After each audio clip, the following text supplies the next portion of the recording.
اللهم ارزقنا القناعة اللهم حببنا في صلاة الجماعة السلام علیکم ورحمۃ اللہ وبرکاتہ۔ ناظرین، امید ہے کہ آپ سب خیر و عافیت سے ہوں گے۔ اللہ تعالیٰ آپ سب کو اپنے حفظ و امان میں رکھے۔ آج کل چونکہ قربانیوں کے جانور خریدے جا رہے ہیں اور مال مویشی کی ایک بڑی مانگ ہے اور لوگ بڑے شوق سے اپنی قربانی خرید رہے ہیں۔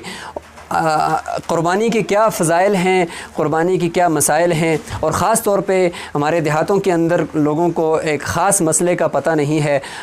خواتین کے لیے وہ خاص طور پر وہ مسئلہ ہے قربانی کے حوالے سے، تو اس سب کے اوپر ہم گفتگو کرتے ہیں۔ آئیے ہم اس سب سے متعلق جاننے کی کوشش کرتے ہیں۔ تو معزز ناظرین، آئیے سب سے پہلے ہم قربانی کی فضیلت سے متعلق مختصر بات کر لیتے ہیں۔ قربانی ایک بہت بڑا اور بہت مبارک عمل ہے۔ اس کے بیک گراؤنڈ میں جو واقعہ ہے حضرت ابراہیم علیہ السلام، حضرت اسماعیل علیہ السلام کا، وہ سب آپ حضرات کو معلوم ہے، ہم اس میں نہیں جانا چاہتے۔ اس سے متعلق جتنی روایات کے اندر کچھ مختصر فضائل ہیں ہم ان کو بیان کر لیتے ہیں۔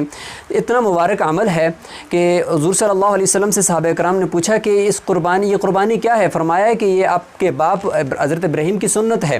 فرمایا کہ اس میں ہمارے لیے کیا رکھا ہے؟ فرمایا کہ ہر بال کے بدلے ایک نیکی ہے، ہر بال کے بدلے ایک نیکی ہے۔ تو فرمایا کہ کیا یہ جو بہڑ کے اوپر جو اون ہوتی ہے اس پہ تو بہت زیادہ بال ہوتے ہیں، تو کیا ہم اگر اس کو قربانی کے اندر ذبح کریں تو کیا اس کے اندر بھی ایسا ہی ہے؟ تو فرمایا کہ اس کے بھی ہر بال کے بدلے میں ایک آپ کو نیکی ملے گی۔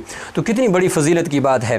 اور فرمایا کہ قربانی کے جانور کو ذبح کرتے ہوئے اس کا خون زمین پر بعد میں گرتا ہے، پہلے اللہ تعالیٰ اس قربانی کرنے والے کے گناہوں کو معاف کر دیتے ہیں۔ تو بہت ہی بڑا مبارک عمل ہے۔ حضور صلی اللہ علیہ وسلم مدینہ منورہ کے اندر 10 سال رہے، 10 سال تک قربانی کرتے رہے۔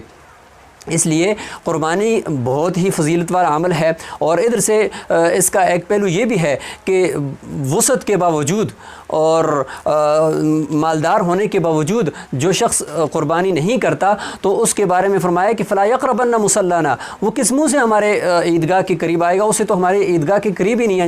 ناراضگی کا اظہار فرمایا گویا کہ حضور صلی اللہ علیہ وسلم نے۔ تو بہت مبارک عمل ہے۔ اور آج کل جو پروپیگنڈا ہے کہ بھائی اس کے بدلے میں غریبوں میں تقسیم کر دو، یہ پروپیگنڈے کی طرف نہ جائیں، بلکہ اللہ تعالیٰ وسعت دے۔ اور اگر کسی پہ قربانی واجب ہے تو اسے چاہیے وہ قرض لے کر قربانی کرے، کیونکہ یہ دن پھر نہیں آئیں گے اور قربانی کا واجب اس کے ذمہ میں باقی رہ جائے گا۔ تو اس لیے کوشش کرنی چاہیے کہ انہی دنوں کے اندر، اب آج کل ماشاءاللہ بڑھ چڑھ کر لوگ جو ہے وہ جانور خرید رہے ہیں، مال مویشی جو ہے وہ لیے جا رہے ہیں۔ تو اس میں بھی بڑی فضیلت ہے کہ پہلے ہی اپنے قربانی کے جانور کو لے کر اپنے پاس رکھ کر اس کی خدمت کرنی چاہیے اور اس کو خوبصورت بنانا چاہیے، اس کی خدمت کر کے اس کو، تاکہ اپنے ساتھ مانوس کر کے پھر اس کے بعد اس کو ذبح کریں، تو اس کی جو ہے الگ سے فضیلت ہے۔ تو یہ کچھ فضائل سے متعلق بات تھی۔ اور اس میں خاص طور پر ایک اہم مسئلے کی طرف بھی میں رہنمائی کرنا چاہوں گا، وہ یہ ہے کہ ہمارے دیہاتوں کے اندر یہ ہے کہ قربانی سے متعلق جو نصاب ہے اس میں کافی ابہام پایا جا رہا ہے۔ مثال کے طور پر اس سے پہلے اگر میں قربانی سے متعلق آپ کو جو اس کا نصاب ہے وہ بتا دوں تو اس کے بعد پھر ہم اس کی طرف جاتے ہیں۔ قربانی کا نصاب 5 چیزیں ہوتی ہیں: سونا، چاندی، نقدی، مال تجارت اور ضرورت سے زائد سامان۔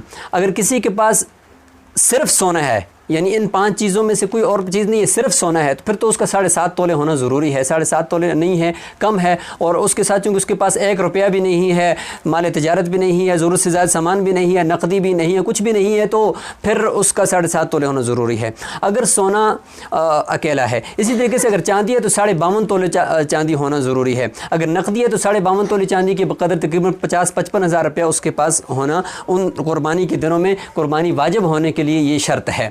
اور اگر نقدی نہیں ہے تو مال تجارت اگر اتنا ہے کہ وہ 55,000 سے اوپر بن رہا ہے تو اس کے اوپر پھر قربانی واجب۔ یہ تو اکیلے ہر چیز کو ہم نے دیکھ لیا۔ اگر تھوڑی چیزیں کسی کے پاس موجود ہیں، یعنی تھوڑا سا سونا ہے، 1 تولے سونا ہے، یا تھوڑا سا چاندی ہے، اس کے ساتھ کچھ نقدی ہے اس کے پاس موجود ہے، اتنا اس پہ قرض بھی نہیں ہے، تو ان دنوں میں چونکہ اس کے پاس یہ تھوڑی چیزیں مل کر 52.5 تولے چاندی کو پہنچ رہی ہیں، لہٰذا اس صورت میں بھی اس پر قربانی واجب رہے گی۔ اب یہاں پہ مطلب مطلب تقریباً دیکھا جائے تو ہر شادی شدہ عورت کے پاس تھوڑا تھوڑا زیور تو ضرور موجود ہوتا ہے، چاہے وہ استعمال میں ہو یا نہ ہو۔ بعض کہتے ہیں کہ بھئی استعمال میں نہیں ہے، ویسے پڑا ہوا ہے تو ہم کیا کریں؟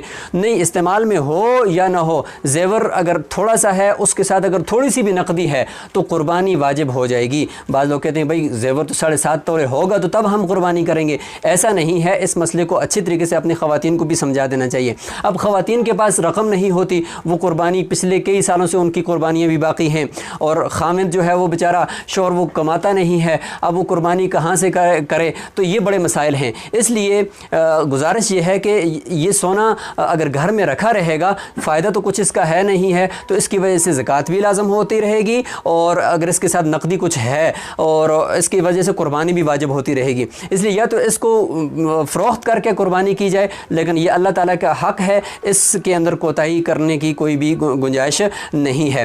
تو یہ ایک بہت اہم مسئلہ ہے، بہت سارے لوگ پوچھ رہے ہوتے ہیں، تو ہم نے کہا کہ چلو ہم آپ کے سامنے اس کی وضاحت کر دیں۔